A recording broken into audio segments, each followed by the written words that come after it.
ভাইরা আমার, আল্লাহর কসম করে বলি, একটা সময় আসবে মন খুলে নামাজ পড়তে চাইবেন। বিশ্বাস করেন ভাই, লিখে রাখেন ডায়েরিতে। আপনাকে যদি আল্লাহ হায়াতে বাঁচিয়ে রাখেন, যুবক ভাইয়েরা, তরুণ ভাইয়েরা, একটা বয়স আসবে মনে চাইবে একটু রবকে মন খুলে সেজদা দেই, একটু লম্বা করে রুকু করি। পারবেন না, অসুস্থ হয়ে যাবেন, রোগবালায় ধরে ফেলবে। বাবারে, সে সময় আসবে না?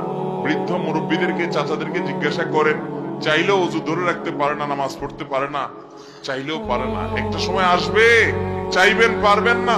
নামাজটাকে সুন্দর করেন, সময় মতো পড়েন, অনেক রাকাত নামাজ পড়বেন, নফল নামাজ পড়বেন। এটার চেয়ে উত্তম হলো ফরজটা পড়লেন, মূল সুন্নত গুলাই পড়লেন, কিন্তু ধীরস্থিরতার সাথে পড়লেন। 10 রাকাত তাড়াহুড়ো করে পড়ার চাইতে 2 রাকাত আস্তে আস্তে পড়া অনেক বেশি